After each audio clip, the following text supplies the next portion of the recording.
During your last lesson, you performed a series of precipitation reactions just to observe the results, but you don't yet know what to do with that information.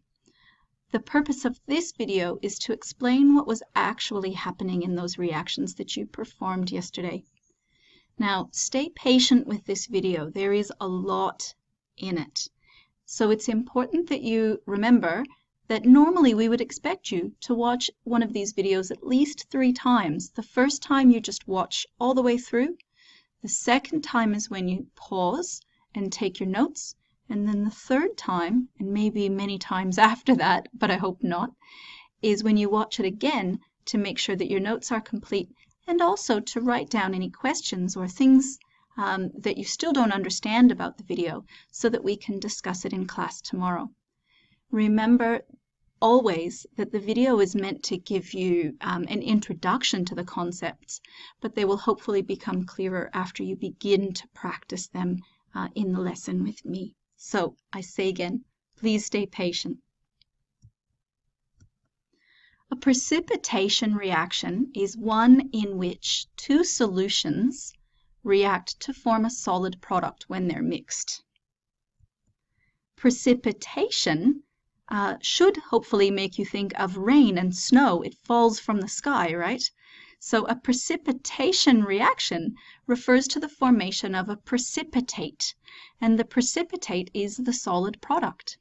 If you were to watch a precipitation reaction happening in a test tube, you would see that the solid product settles to the bottom of the test tube the same way that rain or snow settles from the sky.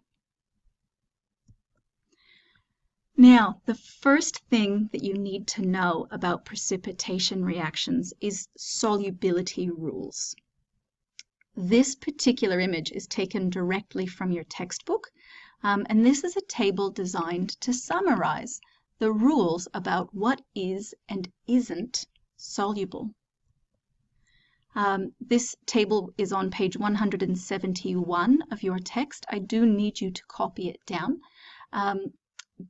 Not just as a photocopy or a screenshot. We need you to actually take the time to copy this down with pen and paper, because the time that you spend looking at it and copying it is the very first steps toward remembering it. Sadly, you are going to need to memorize this table, or at least significant parts of it.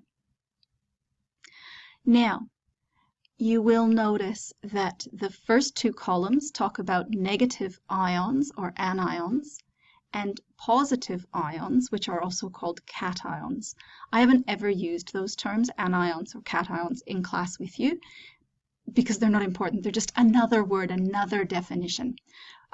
What you should hang on to is the negative and positive part.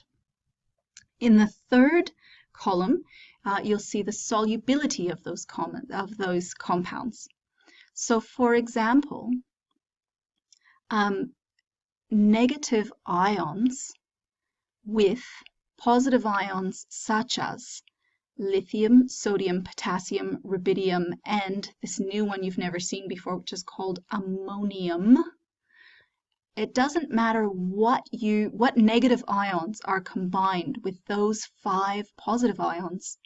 The solution, the resulting solution, will always be soluble. So go ahead and think of a lithium salt, any lithium salt that you can imagine. It will be soluble.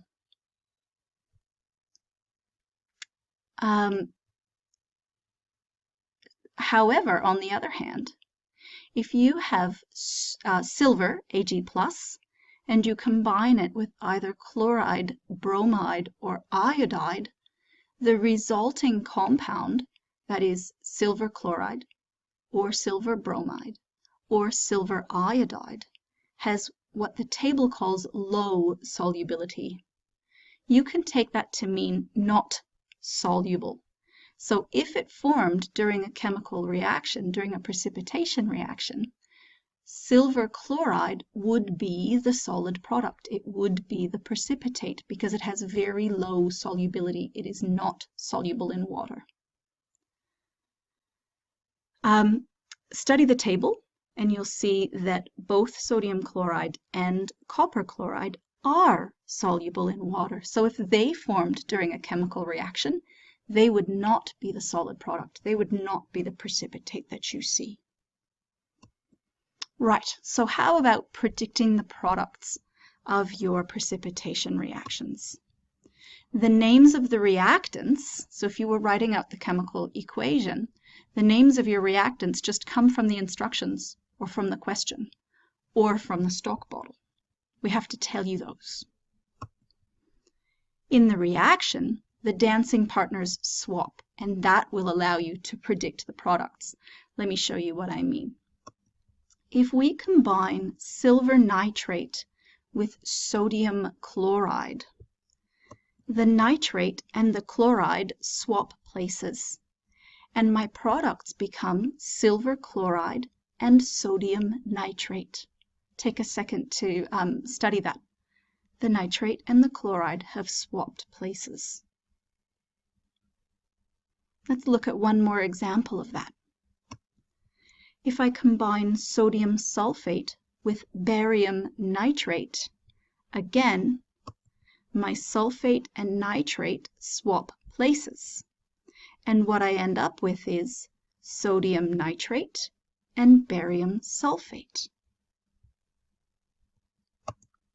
But how do I know which one of those things is soluble and which one is insoluble? Well, that comes back to your solubility rules, but you can take for granted that your reactants have to be soluble. They were solutions when you started, right? One of your products will also be soluble. The other product will be insoluble or have low solubility, and that's what will form your precipitate, your solid product. So in the examples that I just showed you, the silver nitrate and sodium chloride combine to form silver chloride and sodium nitrate. Go back to the solubility rules you copied down a couple of slides ago, and you'll see that it's the silver chloride which is insoluble. So that's the thing that forms the precipitate, the solid product. In our other example, when sodium sulfate was combined with barium nitrate, it's the barium sulfate that won't dissolve in water. So it's the solid product. It is the precipitate. In order to identify the precipitate, in order to show your teacher which is which, there's a little bit that you need to know, and that is things that are soluble are dissolved in water, and they are called aqueous. Dissolved in water, aqueous. Things that are insoluble remain solid. And we use symbols that are written in little subscripts underneath the word down the bottom. Bracket AQ stands for aqueous, that means dissolved or soluble, and bracket S means solid, which is insoluble. Now be careful.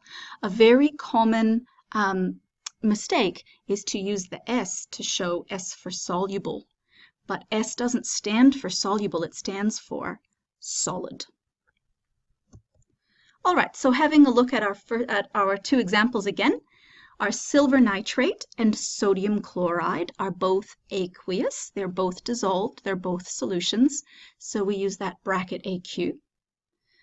The silver chloride, remember, was our solid product, our precipitate, and so it gets the bracket S after its name.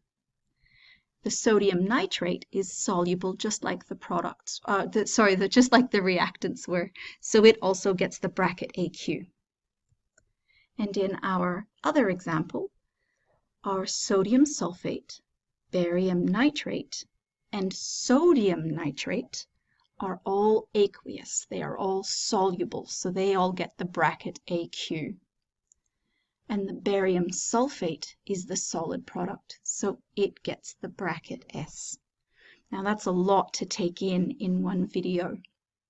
Do the best you can, and I expect that you'll still have lots of questions when you come into class tomorrow, but that's just fine. We'll deal with that when we're working together on a worksheet.